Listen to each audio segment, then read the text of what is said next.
Fala galera, tá tudo bem com você? Tô recebendo hoje o Roberto Portela, tô muito feliz. Ele é o Managing Partner da CIONet. Obrigado, Rodrigo, pelo convite. É um prazer estar aqui, pessoal. Vamos conversar um pouquinho sobre tecnologia. Portela, a gente trabalha aqui com, eu chamo de um game, né? Onde aleatoriamente é que a IA que criou esse game, tá? Vamos selecionar um tema que a gente vai discutir. São temas do mundo digital, de transformação, temas de negócio. Vamos no primeiro aqui ver o que reserva pra gente? Vamos ver. De cara saiu o tema mais quente do momento, né? Essa questão da busca por automação e otimização de processos, acho que é uma tendência desde que surgiu qualquer tipo de movimento corporativo, sempre teve essa busca. A gente via movimentos de automação muito forte aí de 5 a 6 anos para cá, automação, RPA, e aí entrou a tal da IA generativa e acelerou tudo isso. Como que você vê esse movimento? Como que você percebe que as empresas, né, dentro da sua rede, né, dentro do CIONet, como que vocês estão abordando esse tema para levar para a comunidade? Conta um pouquinho do seu ponto de vista dessa inovação tão importante aí. Esse tema é quentíssimo, né, Rodrigo? Porque eu venho de uma época, minha carreira inteira foi em tecnologia, e eu vim de uma época em que a tecnologia era muito cara. Então, só grandes empresas tinham tecnologia, computadores centrais e tal. Eu vim dessa época, vi um movimento de downsizing, que foi as empresas começando a colocar servidores, computadores de pequeno porte e tal, e isso foi popularizando.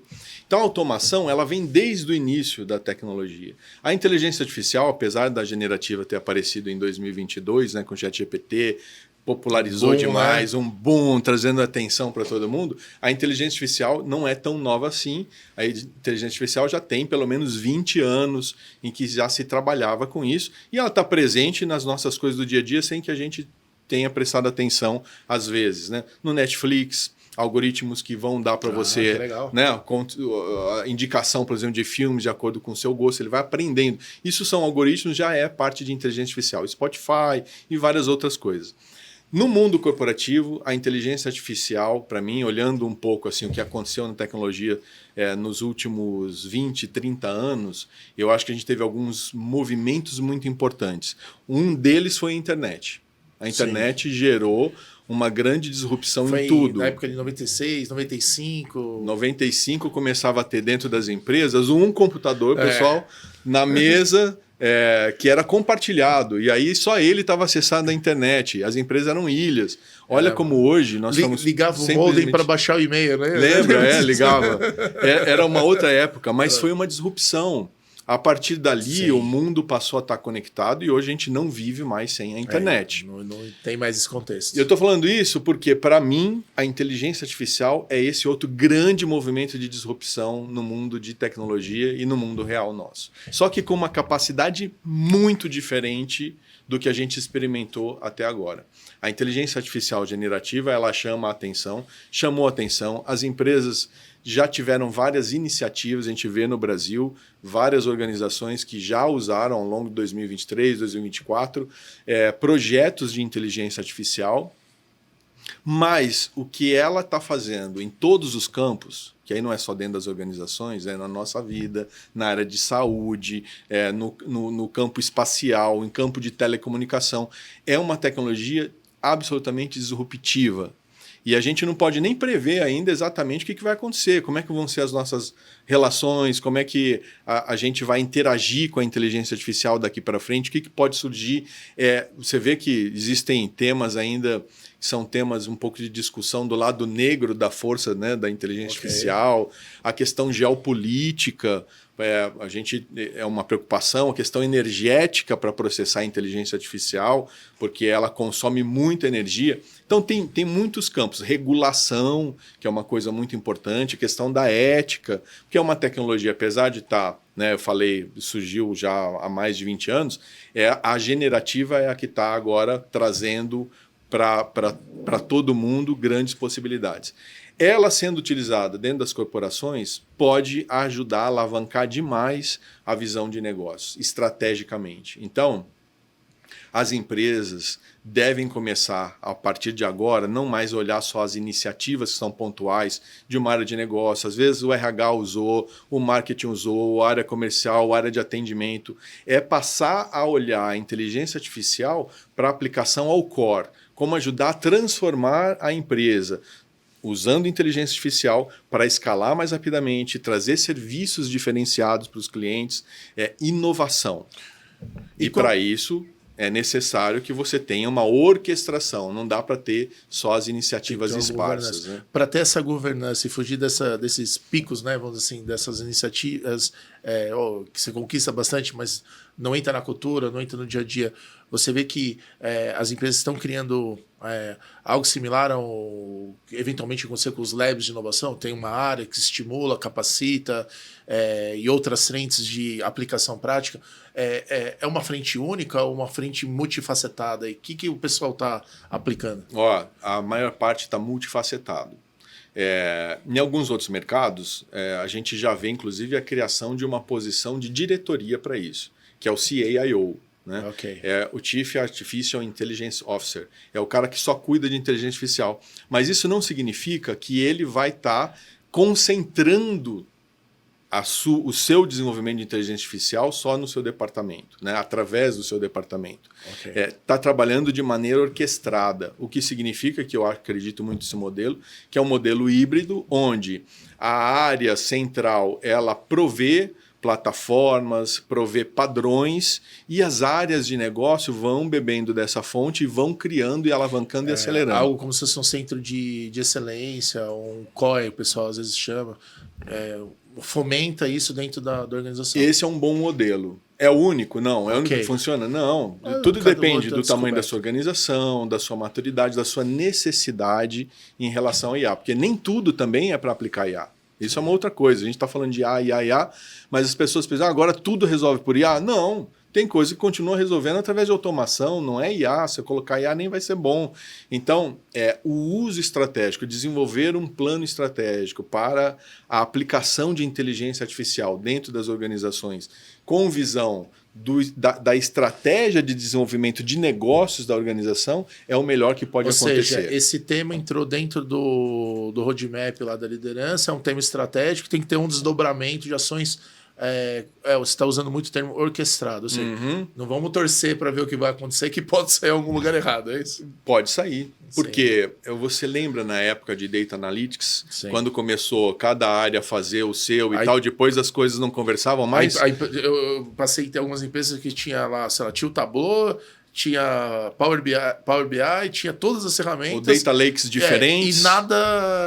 E no final depois para a empresa para gerar o PowerPoint aí. Grande problema de integração, de integridade. Que aí talvez essa questão da orquestração. É extremamente importante. É criar um foundation, né, de dados, porque a gente fala de IA, mas IA ela precisa muito de dados.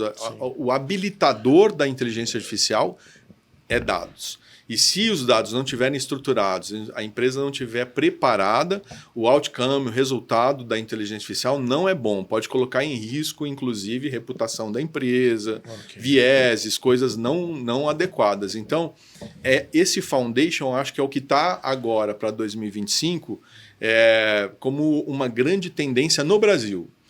Alguns outros mercados já estão um pouco mais avançados, mas no Brasil eu acho que é o ano da gente determinar esse foundation, as áreas de tecnologia passarem a ser habilitadoras de IA para as áreas de negócio. Porque não pode ser a área de tecnologia querer resolver tudo, porque se ela centraliza tudo ali, ela fica lenta, burocrática. Esse tema é sobre a tecnologia, né? Ela toca o negócio de ponta a ponta. Com uma capacidade de disrupção nunca antes vista na tecnologia. Por isso que eu acho que, como tecnologia, a IA generativa e o que vai advir a partir daí é realmente incrível. E uma questão, talvez seja um pouco mais técnica, mas acho que, dada a linha que a gente está abordando aqui, faça sentido. A gente entrou, né, teve... Eu gostei que você falou da internet, a ideia generativa. Algumas pessoas põem o cloud computing como também um ponto desse. Eu pessoalmente acho que é uma evolução e não uma disrupção igual a gente está vendo. Eu concordo com você. Não sei se é para concordar ou discordar. Não, mas estamos juntos. Mas eu concordo. Eu acho que o cloud é super importante, ele é uma habilitadora, ela traz aceleração, então ele é um requisito importante de IA, mas eu não vejo como uma tecnologia disruptiva. Se você quiser usar IA dentro do seu data center, você não precisa de cloud. E aí é por isso que eu mencionei a questão da cloud e era exatamente para chegar nesse gancho. Estrategicamente, obviamente, a gente entrou nesse mundo da API, Cloud Compute, API as a Service. É um ponto de atenção para a alta liderança da empresa começar a considerar ter um parque próprio, on-premise em relação a IA para não correr risco? Não acredito. Não vai chegar nessa dor? Não, eu acho que como não existe um modelo único, né? Então, como eu falei, depende muito das características da organização, okay, de que negócio você está, qual é o seu segmento, qual é o seu setor, para o que você vai usar. Mas vamos falar de cloud, só para fazer um retrospecto aqui. Eu trabalhei durante 12 anos em banco. Banco, aqui no Brasil, primordialmente, usou muito tecnologia para o seu crescimento. Quando começou o advento de data centers terceirizados, os bancos, grandes bancos, falaram, jamais eu vou colocar meus dados fora do meu data center. Tinha uma desconfiança ali importante. E foi assim por décadas. Né? Foi assim por décadas. As demais empresas, os demais segmentos adotaram muito mais rapidamente data center terceirizado. Hoje, grandes bancos aqui no Brasil já têm o plano de cloud, alguns deles, inclusive, de estar 100% em cloud. Alguns outros já nasceram em cloud. Né?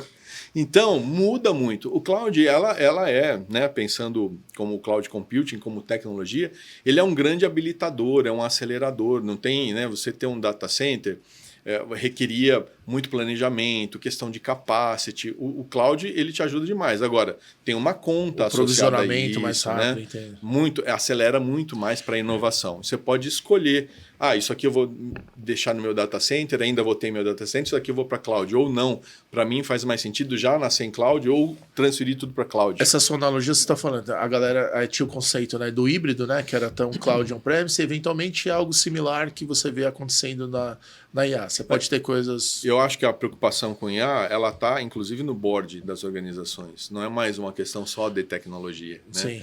Porque para você se transformar e inovar hoje, você vai precisar usar a inteligência artificial. Isso é uma preocupação que os conselhos de administração, os conselhos consultivos das empresas também já estão muito olhando como prover, né, um caminho seguro junto das áreas técnicas e das áreas de negócio para a inteligência artificial.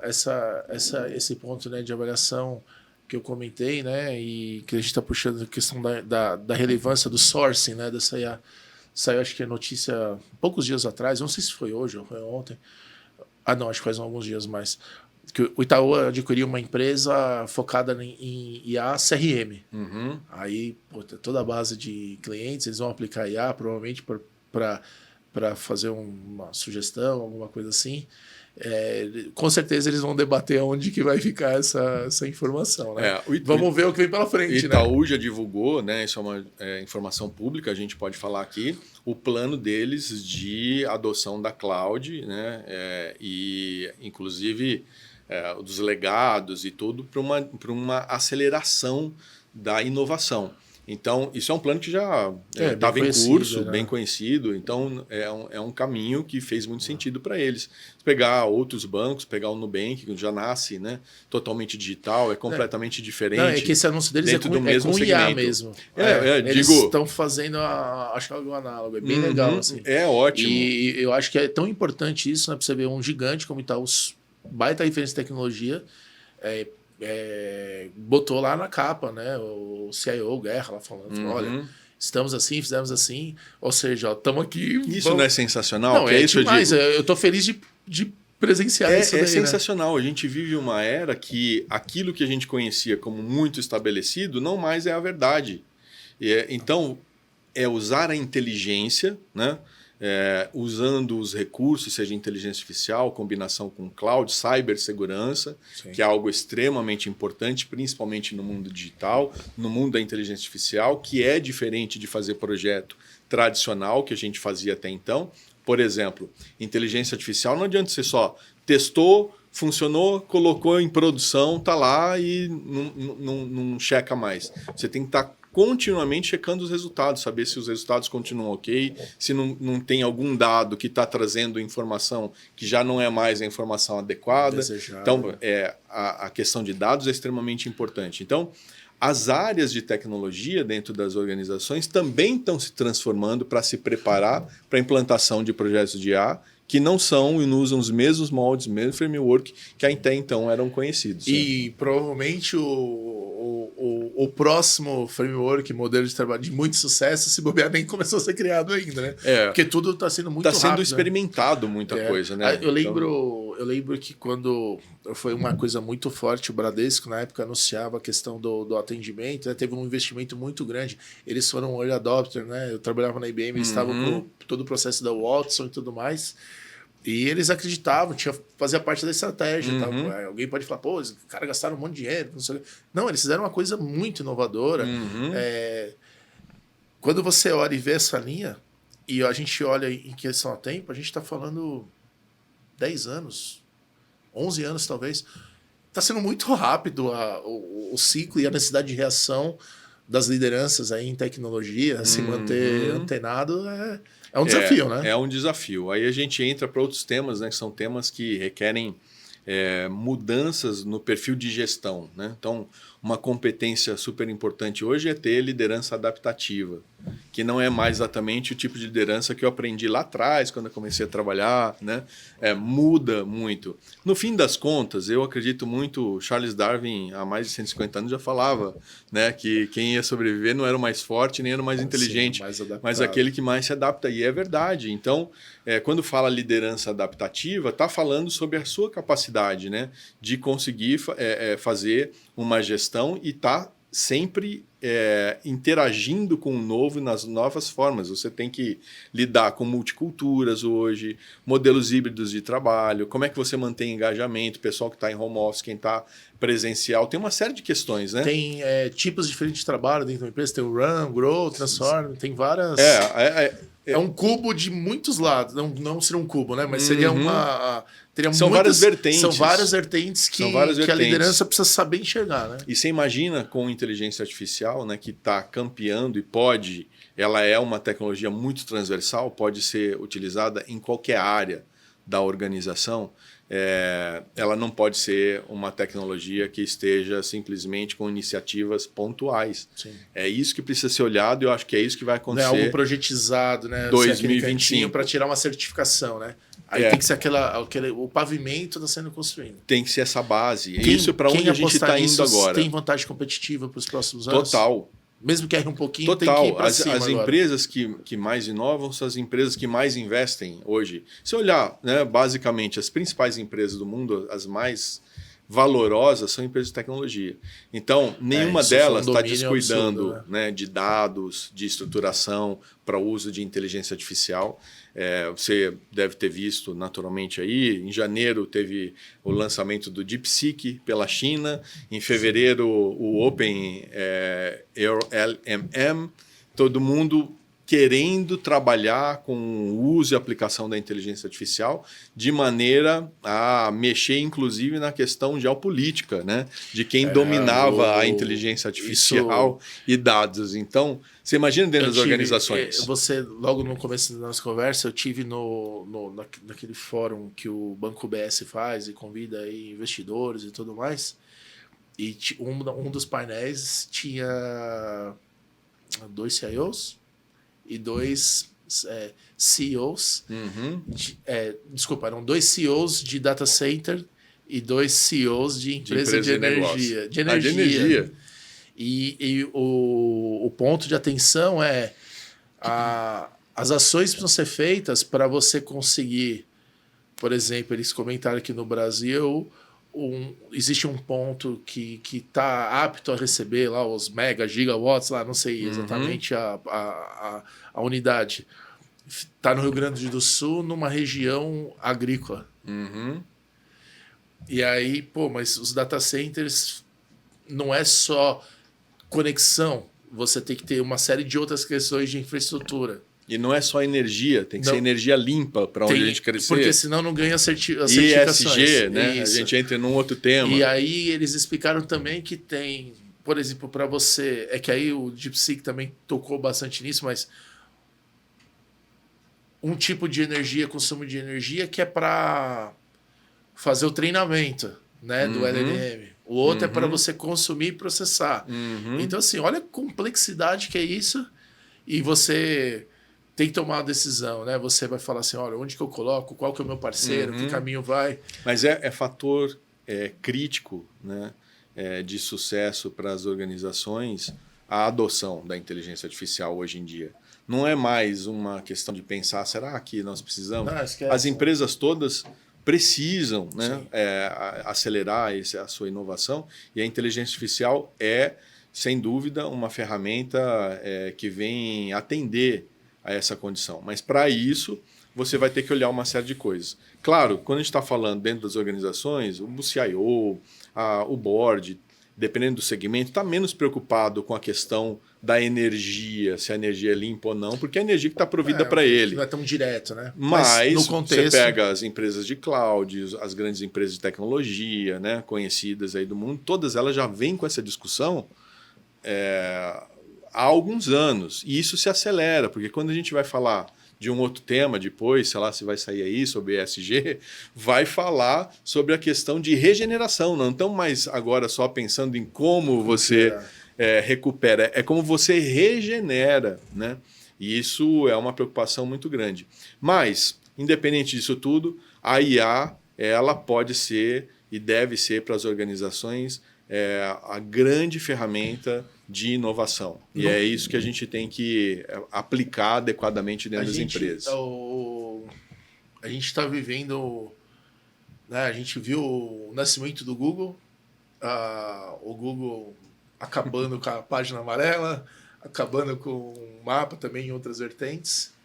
Eu vi uma matéria que caiu em 60% as buscas no Google, e essa turma está indo muito forte na questão do nível de resposta que você tem nas IAs, nos assistentes distribuídos, né? Tem um WhatsApp, ou você tem um aplicativo. Copilot, uma série de cada lugar coisas. Que você está entrando, você começa a ver. Tem uns até que, não sei se eu queria ter no meu WhatsApp lá, mas acho que surgiu, apertei algum botão errado, surgiu. Você vê que essa distribuição, e aí, em que nível que você percebe ou tem um sentimento, mesmo que não seja baseado numa ciência ou no conhecimento de uma ciência, alguma coisa assim, mas na vida social das pessoas e dessa vida social das pessoas em relação às empresas. Como que você vê que está tendo já alguma situação que já é ponto de atenção, por exemplo, na hora de contratar um colaborador, de fechar uma parceria, de buscar um nicho de atuação? O que isso já se percebe, já se de atenção? Eu sou muito otimista em relação ao uso de tecnologia e em relação ao uso da IA. Já ouvi muitas coisas que eu acho que são importantes ser debatidas, discutidas, como eu te falei, regulação, a questão de cibersegurança, privacidade de dados, uma série de coisas. Mas eu acredito que a inteligência artificial vai trazer para a sociedade como um todo uma capacidade muito maior de você fazer coisas que hoje você não faria. Vou dar um exemplo.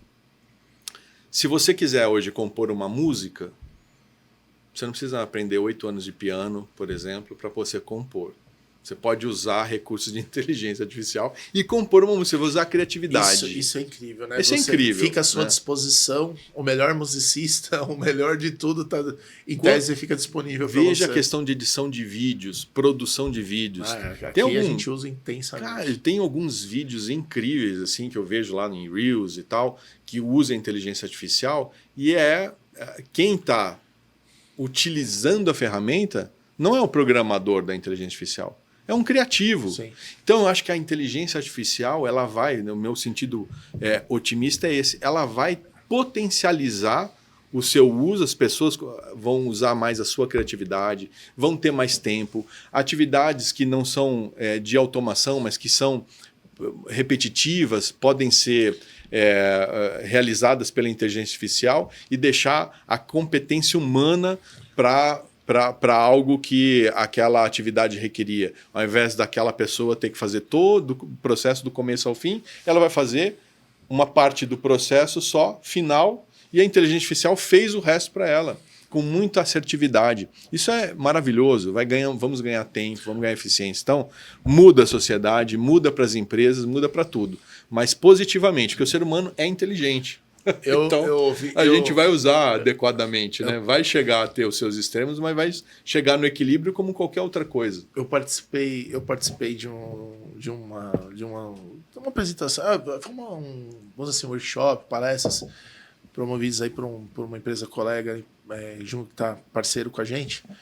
E eles convidaram não sei se é um humorista, pode falar, mas um artista de stand-up, né? Eu não sei como é que... Um comediante. Comediante. É que foi tão legal a abordagem dele que ele estava quase no ramo da filosofia ali. Então eu não sei o quanto era... Acho que ele nasceu comediante, mas ele já estava num outro espectro ali naquele momento. E aí ele falou assim, aparentemente a IA vem para as máquinas serem mais máquinas e os homens serem mais homens. E aí, isso eu fiquei refletindo, tem a ver com o que você está falando. Eu acredito piamente nisso, porque, primeira coisa, a inteligência artificial generativa, né, eu não sei se todo mundo sabe o que é, ela aprende com um conteúdo e gera um conteúdo novo a partir do conteúdo aprendido. Isso é o que é o generativo, né? É o generativo. Não existia antes, né? Não existia antes, né? Antes era muitos os algoritmos, machine learning, outros tipos de tecnologia que são de inteligência artificial, mas não era generativa. Mas o ser humano não é só inteligência. O ser humano também é emoção, e emoção a máquina não replica. Essa visão de que a IA, um sistema, vai automaticamente virar uma persona que depois vai dominar o mundo, destruir o homem, eu não acredito nisso de jeito nenhum. A inteligência artificial e as pessoas estão desenvolvendo, quem está trabalhando, veja agora esses de código aberto, vão utilizar o ferramental para as coisas boas, mas é um recurso. Vai ter gente que vai usar para coisa errada? Vai. Foi assim com o balão, com o avião. Com tudo, né? Vai usar, mas a maioria prevalece. E o uso é benéfico. Então, eu olho com muito positivismo e eu acho isso mesmo, que o que você falou, no que você assistiu desse comediante aí, indo para o campo da filosofia, eu acredito nisso mesmo. Eu acho que a gente vai passar a ter mais tempo, a gente vai poder exercitar mais as competências essencialmente humanas, a criatividade, né? a capacidade da gente inovar, de colaborar. Colaboração hoje é algo já incrível, mas imagina... o mundo conectado do jeito que está, a gente poder utilizar ferramentas que vão trazer desenvolvimento de coisas que hoje a gente não consegue nem conceber. Quando vai para o campo da saúde, já estão acontecendo coisas incríveis. Eu vi um desenvolvimento de uma medicação, que a medicação, gente, para desenvolver é um negócio muito complexo. Eu nunca trabalhei na área de farmácia, indústria farmacêutica, mas eu pesquisei um pouco. Levam anos, né, por conta de componentes, pesquisas, para depois ir para o que eles chamam de experimentação em animais, para depois experimentação clínica. E eles fizeram o desenvolvimento de uma medicação que era para uma questão pulmonar em menos de um ano, tudo através de inteligência artificial, e já estava em menos de um ano, com custo muito mais baixo, já estava nos testes clínicos. Então, isso... Imagina gigantesco o potencial que a gente pode ter. Que tem um efeito massificado, vamos dizer assim, e você encurtar de 10 anos para 2 ou 3, ou meses. O impacto que você gera isso na vida das pessoas. Você imagina, né? A longevidade que vai aumentar, a qualidade de vida que a gente vai ter com medicações mais acertadas, com a questão de exames, né, que também vão ter o diagnóstico muito mais preciso, já está acontecendo. Essa de exames eu tive a oportunidade de presenciar algumas demonstrações. É sensacional, né? Então, sensacional. Tem um movimento, eu não conheço muito bem, acho que é do próprio AI. Eu não sei quem conversou, me explicou, não sei se foi aqui ou foi numa mesa de amigos, que eles estão pagando R$500 ou dólares, acho que é R$500 aqui no Brasil, Você tira Da foto biometria. você tira a foto do seu olho, Da pega a íris, íris, né? e você recebe um cashback ali. Então aquilo vai virar um material de estudo, desenvolvimento. Você vende, né? A sua íris você ali. é um dado bruto que eles acham que vão transformar, Analytics e AI, uma série de experimentos positivos. Né? Essas coisas sempre tem que tomar um pouquinho de cuidado, Sim. né? Eu, Mas é evolução, por exemplo, penso, né? mas é evolução. Agora, você imagina, até no campo da biomedicina, né? Você já vê hoje impressoras 3D imprimindo órgãos. É orgânica, né? Sensacional. Então, assim, o uso da tecnologia vai ser muito benéfico. Sim. Claro que podem ter os abusos. Eu vi também, agora a inteligência artificial vai ser usada na questão de ataques e tal, mas ela também pode ser usada na questão de defesa, segurança. Né? Então, tá ali. Então, eu sou muito otimista. Acho que vai ser incrível, que nós vamos continuar presenciando daqui para frente numa escala realmente exponencial o que a IA pode trazer para a sociedade, para a gente como ser humano, para a nossa vida daqui para frente. Não precisamos ficar com medo, então. Eu não tenho. É isso aí. Show de bola. Legal. Vamos ver o que nosso tabuleiro aí oferece pra gente aí. Cuidado com o tema, hein? Vamos ver o que vem pela frente. Vamos sortear o próximo tema aí. Orçamentos e investimentos. A gente... dentro do mundo da tecnologia, né, quando a gente olha cada vez mais, a gente começa a ter uma percepção, acho que de forma geral, as empresas começam já a perceber cada vez mais que a linha lá, né, no painel de tecnologia é uma linha que consome bastante. Né? Ok, você tem empresas que eventualmente são geradoras de receita com tecnologia, mas majoritariamente, né, as empresas utilizam dinheiro, os investimentos para que se coloque as soluções de tecnologia para então gerar suas receitas nos seus produtos e serviços. Esse controle, essa gestão, né, da relação de investimento, resultado, questões orçamentárias, para startups, eventualmente, também, ou empresas menores, ter acesso a essas tecnologias novas e oportunidades. Como você vê que o mercado está se preparando? Como que está mais apertado essa questão? Ou não, está tendo muito investimento, a galera manda ver tecnologia. Como que se lida isso de uma forma bem organizada, com governança, essa relação do tipo, preciso crescer, mas também não dá para gastar 8 milhões lá na AWS. Como é que a gente faz? Claro. Como você vê essas temáticas de orçamento, investimentos em tecnologia para viabilizar o negócio? Esse é um ponto bem interessante, Rodrigo, pelo seguinte: quanto mais as empresas vão se digitalizando, é natural que o orçamento dentro do painel, como você falou, de tecnologia, vá crescendo. Mas você pode, e tem várias formas de fazer essa governança, de você conseguir estratificar e entender o que é a tecnologia pela tecnologia e o que é a tecnologia para o crescimento do negócio. Okay. E aí, numa discussão, por exemplo, mais ampla, com o conselho, com o board ou a alta administração da empresa, se definir orçamentariamente para o ano quanto você vai poder investir em tecnologia, seja para o crescimento, seja para a transformação, ou seja para o que você vai manter em tecnologia para o suporte à operação do negócio. Porque a gente tem essas 3 dimensões importantes quando você fala de investimentos em tecnologia. Tem as despesas, são as tecnologias que você usa, seja licenças de software, computação, cloud computing, seja o que for, para manter a operação da organização. Tem aquilo que você orça, que é para crescer o negócio naquele ano. Então, vamos ampliar, por exemplo, a nossa rede de filiais. Bom, você vai precisar comprar mais computador, você vai precisar colocar mais licença de software, você vai ter eventualmente que colocar mais equipe de suporte. Né? Então, você orça aquilo e tem aquilo que é para inovação, que é o transformation.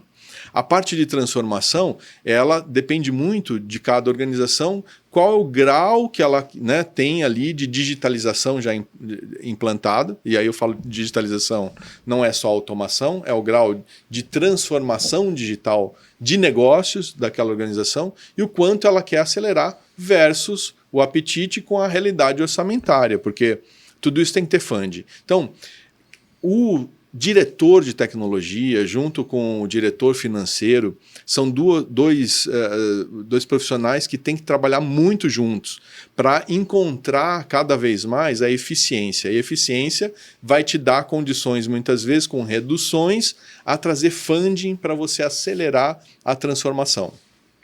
Isso acontece, né? Algumas empresas estão em um momento em que estão menos disruptivas no mercado, conseguem planejar melhor, e tem outras que não. O seu mercado está em disrupção, está sendo entrando outros agentes e ela vai precisar acelerar investimentos em tecnologia para essa transformação. Aí a régua muda um pouco. Você vai ter que, eventualmente, tirar orçamento, conseguir, né, aprovação de outros planos ou outro tipo de investimento que você teria, que não seria em tecnologia, para acelerar em tecnologia. Então, grandes corporações, as áreas de tecnologia, inclusive, têm uma área de governança dentro da tecnologia.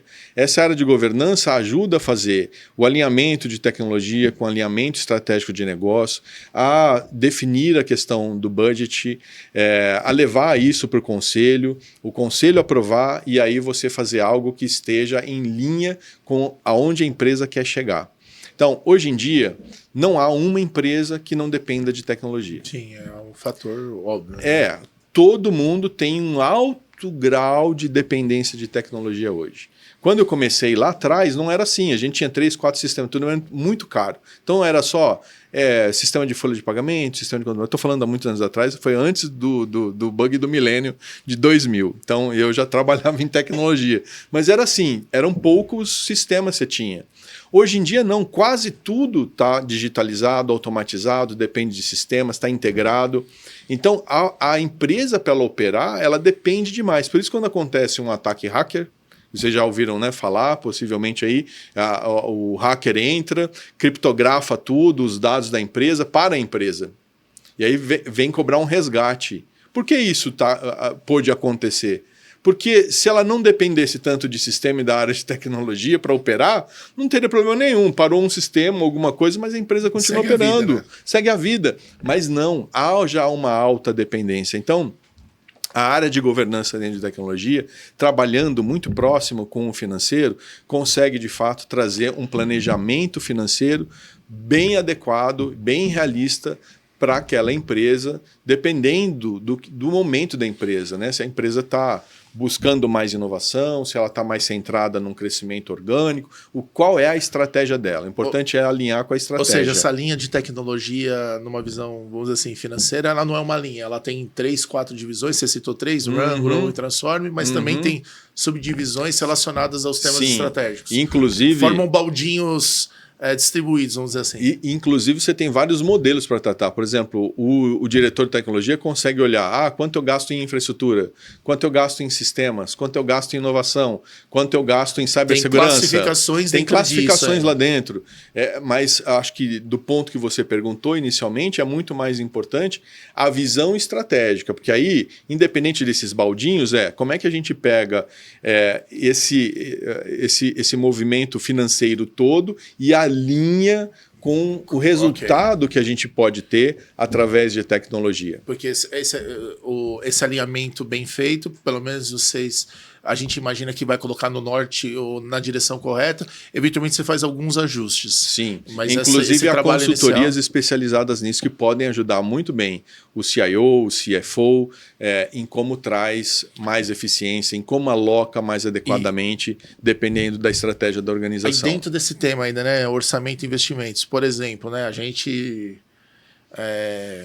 por vezes, né, e cada vez mais, novidades, oportunidades, novos algoritmos, temas de tecnologia vão surgindo e às vezes você está com orçamento, você tem um planejamento. As empresas, elas estão criando algum gatilho para falar, ok, aconteceu tal coisa, para um pouquinho, shifta, reorganiza.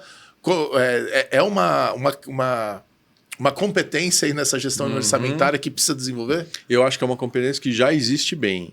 As empresas no Brasil, e eu falo isso porque a maior parte das empresas da minha carreira eu trabalhei em empresas brasileiras, empresas nacionais, onde já usava muito a questão da tecnologia com o financeiro, elas já têm muitos mecanismos de acompanhamento.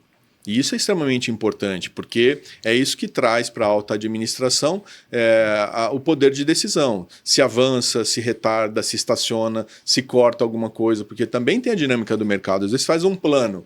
Nós vamos crescer, nós vamos fazer isso, aquilo. Aí há um problema econômico. X, né? mudou. E a gente nem sabe o que é isso no Brasil, né? Nunca vi isso aí. Dificuldades econômicas, mudou o cenário. O dólar, né, do jeito que está, bom, tem que mudar alguma coisa, você ajusta. Então, eu acho que isso não é uma competência a ser desenvolvida. Acho Já está no DNA. que já está mais no DNA, até porque as empresas genuinamente brasileiras estão sempre muito olhando com uma lupa grande o curto prazo. Né? Isso é meio do nosso DNA, né? A reação é mais rápida, se diz. É, uma reação mais rápida, já sabe como... E também a gente já passou por vários planos econômicos, vários momentos. Então, acho que as empresas no Brasil, nesse aspecto, estão bem dotadas. Capacidade de adaptação é boa. É. Maravilha. Vamos ver o que nos reserva aí Vamos lá. de surpresa. Aí. Qual que é um próximo tema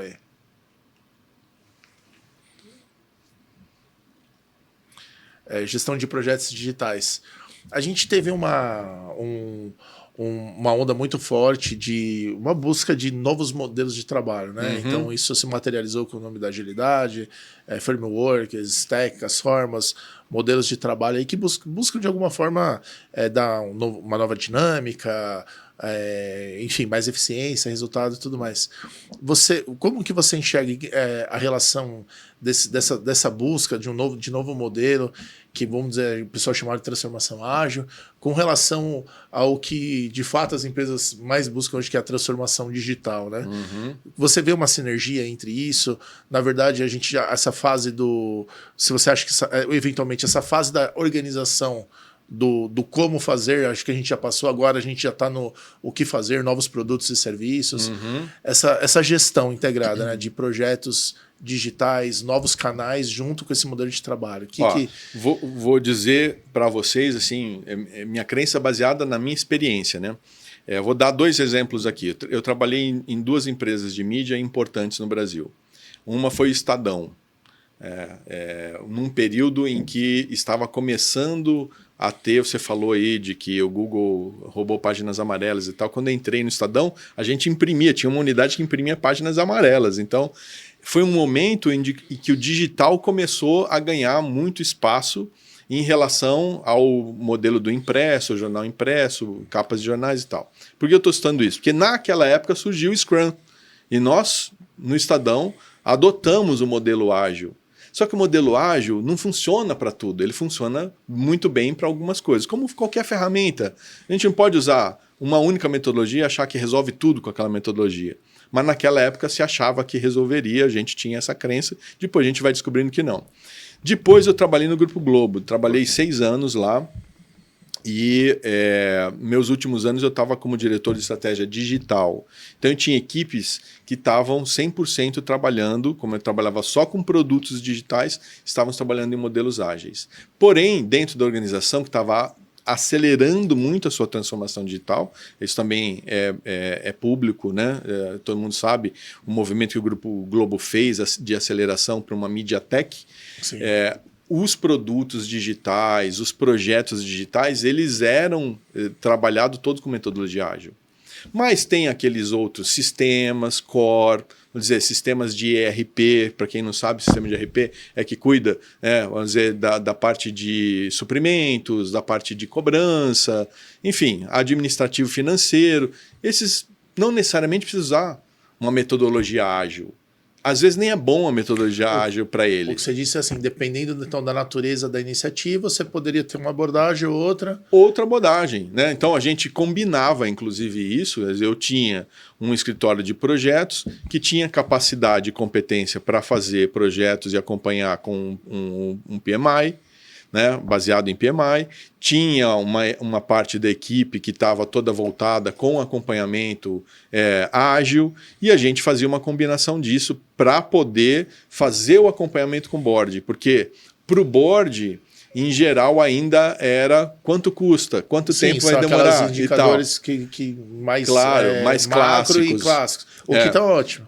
Ou seja, você tinha vamos dizer assim, um PMO, uma orquestração, e independente da natureza, Pô, esse parece ser um cenário bem interessante até para o dia de hoje, Sim, né? Essa adaptação. Continua sendo, porque agora com a gente falou, né, de inteligência artificial, a inteligência artificial tem um formato ainda um pouco distinto do que a gente estava acompanhando como produtos digitais, os canais digitais. Então, o que a gente precisa fazer é usar, né, a inteligência, sempre olhando muito de qual é a característica da sua empresa, qual é o momento da empresa, o que vai ser melhor, qual é a cultura da empresa. Aí você tocou um pouquinho em cultura, e eu acho que cultura é uma questão essencial quando a gente fala em transformação digital, quando a gente fala em gestão de projetos, porque aqui nós estamos falando gestão de projetos digitais, mas a gente não tem só projeto digital dentro de uma empresa, a gente tem projeto de tudo quanto Sim, natureza. E conduzido pelos colaboradores, pelos times, né? Então, você tem que alguns ritos, né? Que você diz, alguma cultura, alguma dinâmica já estabelecida ali, você tem que considerar também. Claro, você imagina que existem projetos dentro da organização que nem são tecnológicos. Eu trabalhei num varejo, por exemplo, Grupo Pão de Açúcar.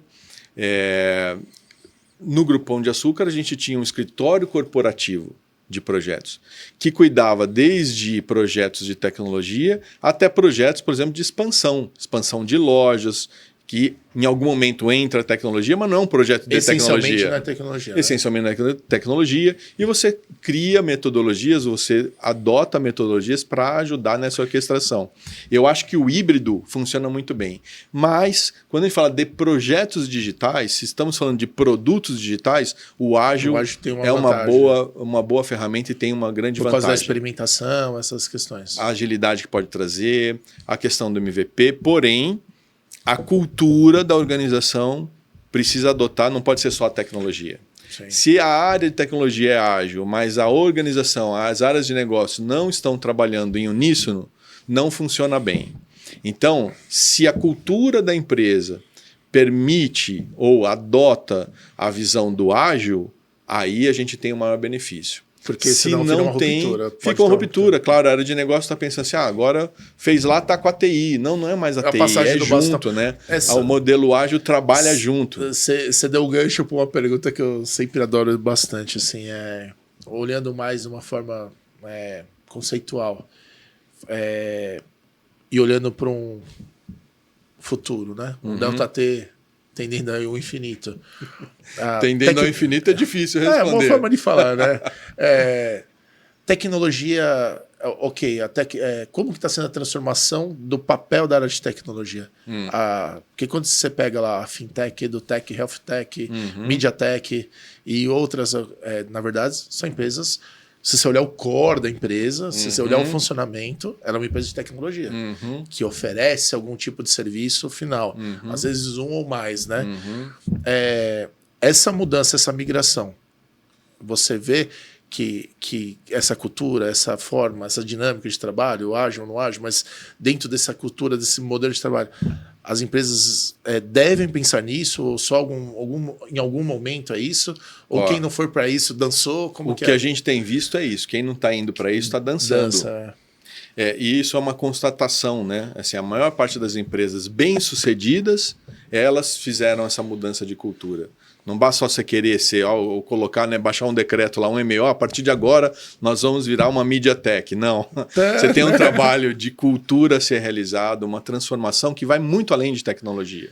Apesar de tecnologia ser um habilitador, o grande sucesso vem de um casamento de mudança cultural, de mudança de processos, de adoção de tecnologia, de visão de mercado. E isso pode e deve acelerar. Quando você tem este processo trabalhando de maneira, né, coordenada, funciona muito bem. E dá uma vantagem competitiva gigantesca. São as empresas que saíram de um patamar e já estão em outro. Aqueles que não fazem a mudança cultural, a gente vê muita dificuldade. Às vezes a empresa tem dinheiro, tem a marca, tem tradição, mas não consegue sair do seu core e do seu modelo. E isso tem muito a ver com a questão da mudança cultural. E aí a gente entra num aspecto que não está bem aqui em gestão de projetos digitais, mas fala sobre a questão do gerenciamento de mudança, e eu chamo de fator humano, que você, né, cita aí como o GMO. O GMO foi ignorado recentemente, né? E aí, pessoal, para quem não sabe o que é GMO, né, assim, é fazer a gestão de mudança, mas não é quando a gente fala em tecnologia, a gente pensa em gestão de mudança de adotou a tecnologia. Aqui a gente olha assim, como as pessoas estão em volta disso, nas áreas de negócio, dentro das empresas, elas vão ser trabalhadas e preparadas para integrar a essa tecnologia de maneira eficaz. As resistências, as pessoas que têm medo, aqueles que trabalham contra a inovação. Adoção, engajamento mesmo. E é muito natural, né? E eu vou dizer por quê. Não é só uma questão vamos dizer, da natureza da pessoa, mas eu vou dar um exemplo rapidinho aqui. Quando a gente teve que fazer uma mudança, na época que eu estava do Estadão, a gente estava começando o movimento do Web First. O mundo falava Web First. O que era Web First? Vamos começar a publicar em portal primeiro do que no jornal impresso. Do que esse cara está falando? Estou falando que a redação, alguns jornalistas muito importantes guardavam o furo de reportagem para não colocar no portal e falar assim, portalzinho. Não era como é hoje. Hoje a gente só pensa no portal digital, mas na época não. Então guardava a informação, dizer, esse furo de reportagem vou dar amanhã no jornal, na capa do jornal.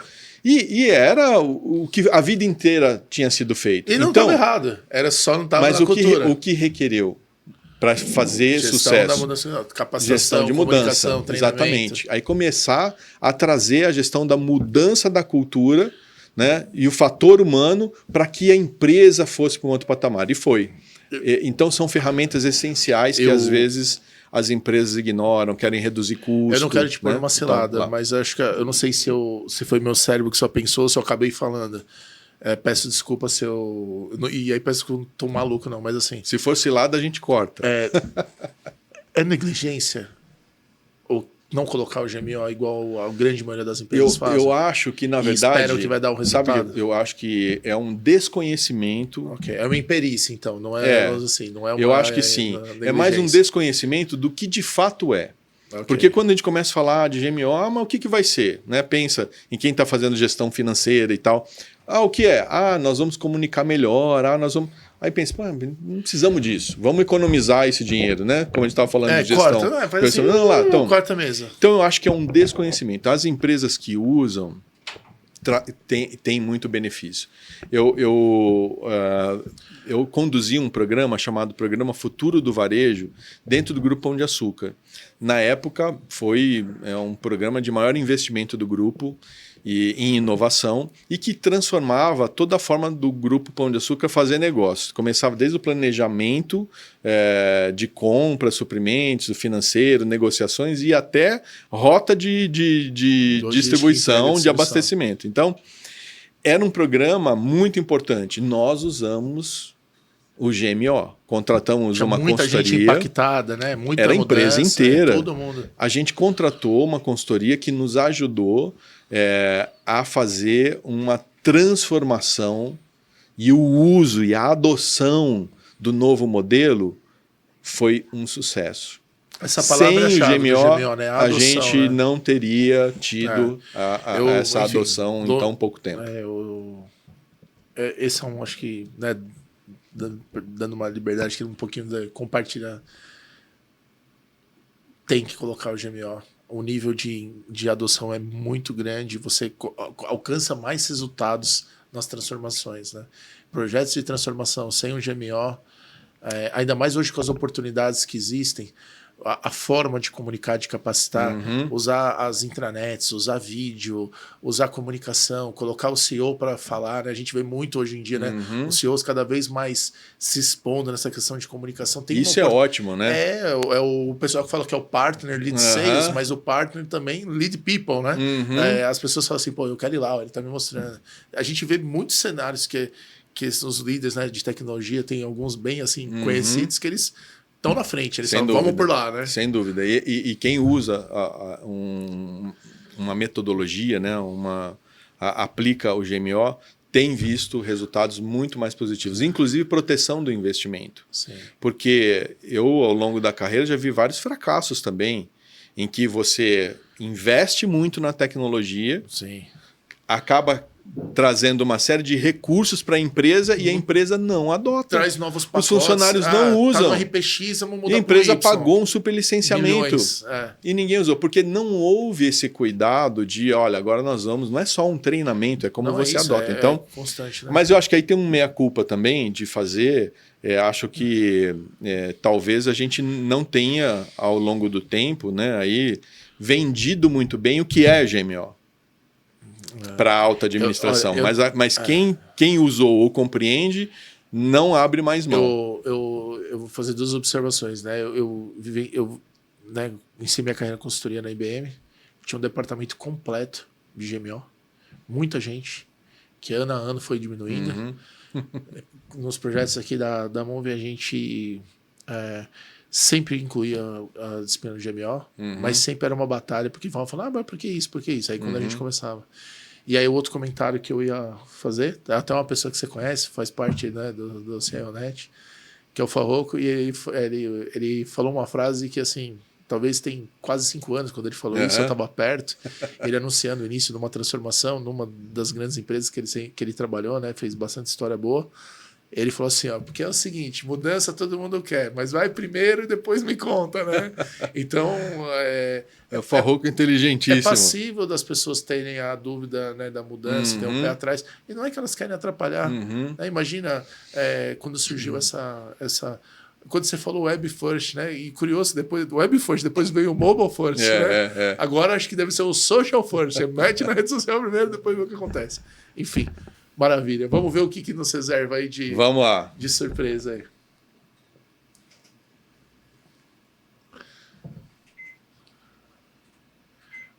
O Customer Experience foi legal, que foi até acho que um dos temas que a gente brincou aqui no aquecimento e apareceu.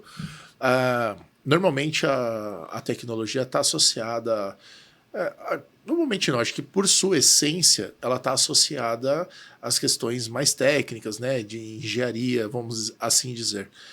Mas de uns bons 8 anos para cá, você começa a ter uma tendência muito forte em relação até nos canais digitais, obviamente, essa expansão, você começar também a observar, não forçar mais você expor o seu sistema, né, e fazer com que o usuário use o seu sistema, o serviço, e começar a entender a jornada desse usuário, a experiência.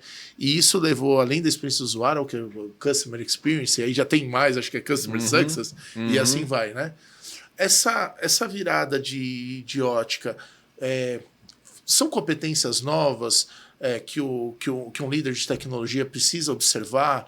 São novas caras, novos cargos que surgiram e que precisa ter atenção para ter uma vantagem competitiva e sobreviver nesse mercado digital? Eu acho que a gente tem 2 âmbitos. Quando a gente fala do âmbito técnico dentro da área de tecnologia das empresas, não é mais algo novo. Já está há aí uma década, pelo menos, se trabalhando muito, né, com a questão da usabilidade, com a questão de como o cliente vai interagir, que tipo de serviço a gente pode colocar mais facilmente na ponta e tal. Então, isso há alguns anos já está. No âmbito de empresas, eu acho que as empresas estão cada vez mais, felizmente, preocupadas com a experiência do cliente. Inclusive o movimento, né, do Customer Centricity, super importante, de começar a olhar com os olhos do cliente. Isso muda tudo, a sua relação, a visão da marca. Né? Tem algumas marcas que são mais admiradas. Certamente, a experiência dos clientes daquela marca são muito boas, porque alguns anos atrás a gente era muito fiéis, né, às marcas. Hoje em dia essa fidelidade não existe mais. Nula, né? Dura o tempo do bom serviço. Pois né? Agora, se você tem... Ou do mau serviço. Né? Se você tem um customer experience muito adequado, a sua chance de manter mais engajado o seu cliente, de manter uma maior fidelidade, é muito maior do que aquele que não tem. Aquele que não tem, ele está ainda com um problema dobrado, né? Além da competitividade do mercado, é que o cliente não quer mais. A gente foi sendo mimado ao longo do tempo, né? Como cliente. A gente é mais assim hoje, a gente quer tudo imediato, né? Pensa aí, da sociedade, hoje dia, você né? vai fazer uma compra de um eletrodoméstico, você vai esperar hoje 15 dias para te entregar? Não vai, né? Isso faz parte, eu né? acho que nem se ganha desconto. Isso faz parte do Customer Experience. Né? Você quer uma entrega, olha, tem loja que eu já comprei, né? E você certamente também, e o pessoal que está nos ouvindo também. Você compra de manhã, eles entregam à tarde. Uma delas eu comprei, era 9 horas da manhã, às 11 da manhã chegou o produto. Isso é inacreditável, né? Aí você vai para outras marcas que às vezes o preço está até um pouquinho melhor. Aí você vai olhar, o cara fala assim, em 15 dias úteis. Você fala, cara, bugou. Entende? Já, né? Isso faz parte. Claro que aqui a gente está simplificando, trazendo de maneira didática, mas é muito importante. Não, tem um exemplo que eu vivencio, eu não vou citar, obviamente, né? Não, ficaram anônimos, assim, 2 bancos. Eu trabalho com 2 bancos na minha pessoa física. Você vê que ele tenta expor o sistema e colocar uma camada como interface, como uma UI. E um outro que não é tão famoso quanto esse, e também não é tão novo, né? Aí cada um vai... Mas é um banco bem antigo também. Ele já tem uma linha de CX muito grande. Então, por exemplo, quando eu vou fazer uma operação de DDA, que é aquele débito direto automático, não eu entro, tanto que eu tirei desse e fui para cá. Não eu entrava, eu colocava assim, pagamentos. Aí tinha assim, pagamentos a vencer ou vencidos? Aí eu, vencidos. Então eu via quase que o COBOL funcionando, entendeu? Estão expondo o processo para mim. Eu fico lá apertando, e aí pago, volta de novo. Esse outro é a mesma coisa, é o mesmo DDA. Eu não sei se é uma questão de tecnologia, processamento, tal dos MIPS lá, sei lá o que é, mas esse aqui eu aperto, aparece a lista inteira, em vermelhinho o que está vencido, aqui não sei o que lá, e eu falo assim, eu quero pagar, eu seleciono tudo e pagar. Sensacional. Aí, ou seja, esse tá muito no Customer Experience, sem dúvida. É a mesma coisa, é o mesmo pagamento. Mas quando a gente olha o Customer Experience, pensando, né, no termo em geral, ele é mais amplo do que a tecnologia. Muito mais amplo. A tecnologia tem que ser aceleradora para isso. Mas imagina a jornada do cliente, como você citou, sua experiência, por exemplo, com o aplicativo é ótima, mas se você tiver que ligar para a central de atendimento, é o caos para você poder resolver qualquer coisa. É o tal do Omnichannel, por exemplo, né? O varejo toma muito cuidado com isso. Né? Toma muito cuidado e alguns estão pecando. Estão tomando cuidado até hoje. Né? Algumas lojas de vestuário aí, que você vai comprar, aí ele fala que é Omnichannel, mas não é. É Omnichannel looks like, porque você compra, pode retirar na loja, mas se não servir, depois você... o estoque do e-commerce não está integrado com o da loja. Foi só a cadeia aí, de venda, não, né? isso daqui você tem que trocar lá, você tem que devolver. Você comprou pelo e-commerce? Tem que devolver pelo e-commerce para poder trocar. Então, o Customer Experience ele vai além da tecnologia, mas é claro que a tecnologia ela é uma peça-chave para poder fornecer uma experiência muito mais fluida, né? E é o que a gente espera. Quando você fala por exemplo, que vai além, né? Eu consigo compreender, mas queria tentar explorar algum assim. Por exemplo, aí você fala, por exemplo, na questão da comunicação, na questão, eventualmente, de uma dúvida. Você até comentou a questão de ESG, né, e tudo mais. Isso, temas como esses, eles se enquadram dentro de um Customer Experience ou mais numa visão de um branding e aí o cliente se reconhece como isso? Materializar um pouco mais. O Customer Experience, ele surge durante o uso ou ele também enquanto eu não estou usando, mas me relacionando com a marca? Eu acho que o Customer Experience é todo ponto de contato que você tem com a marca. E isso gera uma melhor ou pior experiência, incluindo tecnologia. Perfeito, o ESG é sensacional, né? Você está falando aí, é claro, hoje a gente vê um modelo de consumo completamente diferente, né? Os jovens hoje consomem de uma maneira muito diferente do que a gente consome. Eles se preocupam demais com a questão do que a marca ou o fabricante tem como práticas adequadas ou não. Produção. A questão de cancelar celebridades também tem de cancelar a marca. Sim. A cadeia produtiva estava usando trabalho escravo. O pessoal... foge. O que é ótimo, né? Se a gente parar para pensar, acho que faz sentido. é ótimo, É um poder faz de muito decisão sentido. muito bom, né? Então, tudo isso faz parte. O SG, ele não é, naturalmente, o âmbito dele é muito mais amplo do que mas isso. Tem uma perninha, tem um cruzamento. Tem, claro que tem, porque as empresas que são mais limpas, né, em tudo, têm muito mais chance de perenização do que aquelas que estão pouco ligando para a sua cadeia de valor. Né? Okay. E o cliente percebe muito isso. Né? Hoje em dia as pessoas estão muito antenadas. Aliás, as redes sociais expõem marcas do dia para a noite. Aliás, tem uma... Não sei se vocês estão acompanhando aí, mas tem uma grande marca bem de luxo aqui no Brasil que está aparecendo, né, em algumas publicações falando que, olha, o que eles produziam, dizendo que estavam produzindo aqui no Brasil, na verdade é importado e compra muito mais barato lá fora do que vocês estão pagando aqui, e está uma discussão gigante. Então, o consumidor hoje não é mais aquele consumidor que a gente tinha, né, que aceita qualquer coisa ou sempre foi fiel, não é mais. Então, é muito importante a questão do SG, mas isso é um outro tema para a gente falar num outro dia. De alguma forma dentro do sexo, mesmo que... Claro, porque aí é a natureza, né, do seu business, do seu negócio, de como você faz isso, isso traz experiência positiva ou não positiva para o seu cliente. A gente saiu um tema aqui, né, a questão da arquitetura corporativa e tecnológica. Por vezes esse tema não é o tema... quando a gente entra em questões de tema de arquitetura, principalmente a corporativa, né? Não é um tema que é o dos mais simples e não é o que talvez que se discuta tanto dentro da organização, a não ser em momentos bem estratégicos e tudo mais.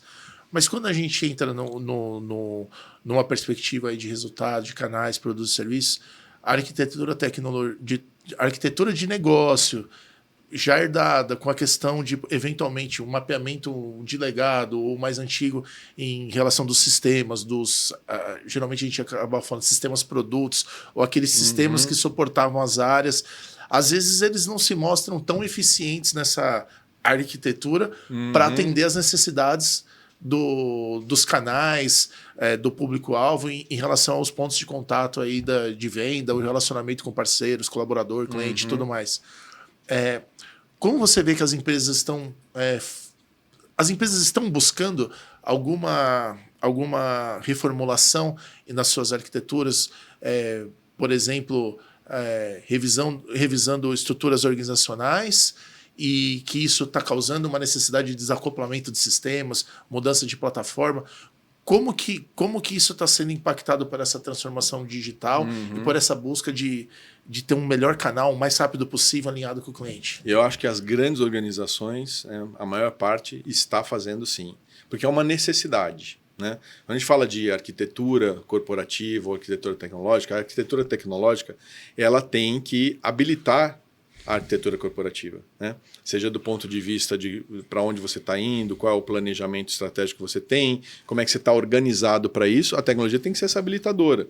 Então, a arquitetura tecnológica ela tem que refletir as bases que vão dar o alicerce para suportar a arquitetura corporativa.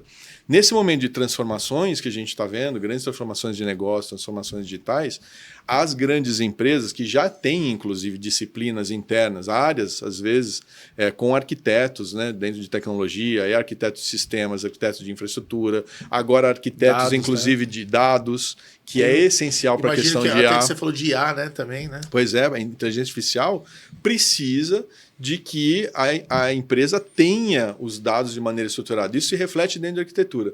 Então, as grandes empresas certamente já estão nesse caminho. As que estão fazendo transformação e aceleração sabem que para não perder nem a sua aceleração e nem perder, vamos dizer, o domínio do que tem, ela precisa ter uma boa arquitetura e estão se transformando. Mas se você vê essa transformação ocorrendo, vamos dizer assim, na camada principal da arquitetura, ou você vê que para atender as dinâmicas do mundo digital e talvez de consumo mais imediato, está se criando uma arquitetura, uma outra camada, vamos dizer assim. Mas isso sempre existiu, né? Dentro da arquitetura.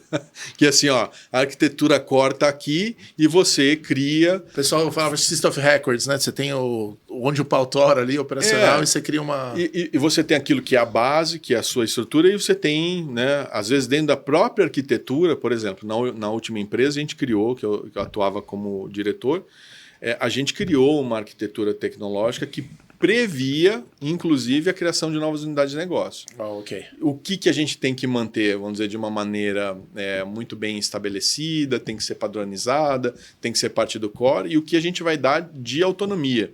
Isso, a arquitetura tecnológica, pensando na arquitetura de negócio, porque era uma empresa que estava com o desejo de uma grande transformação digital no seu core. Então tem que trabalhar com arquitetura, e a arquitetura vai suportar de maneira mais adequada ou menos adequada a isso.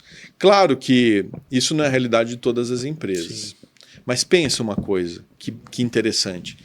Pensa que tem empresa digital, nasceu digital, então com uma arquitetura completamente diferente, às vezes nem com área de tecnologia como a gente está acostumado, tradicional e tal, que agora já tem mais de 10 anos. Sabe o que significa isso? Eles têm legado. Tem legado e tem problema de arquitetura. Legado e tem problema de arquitetura. E estão no outro caminho. Agora eles estão começando a implantar a parte da TI tradicional para suportar a continuidade do crescimento dos negócios digitais. Olha que legal. Era uma coisa que não se pensava antes. Se pensava assim, eu tenho uma empresa digital. Né? Então tá bom, então tudo lá, tal, vamos só Show. Ali. Não é. Agora você tem ganharam tamanho. Você lembra aquilo lá que você fez? Agora de unicórnio passou a ser um grande sucesso e agora estão trabalhando nisso. Olha que bacana. Isso passa pela arquitetura corporativa, estrutura organizacional, modelo de gestão, e isso reflete na arquitetura tecnológica. Eu fico imaginando, né? E aí acho que faz parte da vida desse pêndulo, né? A gente, né, fazer a gestão de uma área de tecnologia, são várias disciplinas, né? De 20 a 25 temas que você tem que olhar. Alguns, para essa natureza de empresa, não nem era a vida, né? Daqui a pouco a gente vai começar a acontecer alguma coisa que tinha em alguns filmes, assim, em ambientes correlatos, né? Vão começar a contratar os CIOs antigões, fala, pô, me ajuda aqui porque eu tenho legado, manutenção, fazer o controle de versionamento mais apurado. Mas isso já está acontecendo, viu? Eu acho que vai ter isso está acontecendo. Tem uma oportunidade. E agora, quando a gente fala de arquitetura, né, também temos que dizer o seguinte, não necessariamente você tem que ter uma área de arquitetura. Perfeito. Empresas fazem arquitetura, tem competência. Agora, dependendo do tamanho da organização, você tem até uma área destinada a isso, porque requer. Então, tem um tamanho na qual... então, mas eu acho um ponto bem essencial mais um ponto de fator de sucesso para as organizações. Qual que é acho que é mais um pouquinho de provocação. Tem arquiteto suficiente no mercado brasileiro para ajudar as empresas? Não tem muita coisa de tecnologia suficiente no mercado, nem no Brasil, nem no mundo. A gente está com um gap muito grande. O gap é muito grande, por isso que quem não arquiteto fala, se você vê alguém... Não conta pra ninguém e pega. Mas olha que legal, a área de tecnologia, eu estava até conversando um pouquinho com a Jamile antes aqui. A área de tecnologia não precisa mais você ser técnico para trabalhar com tecnologia.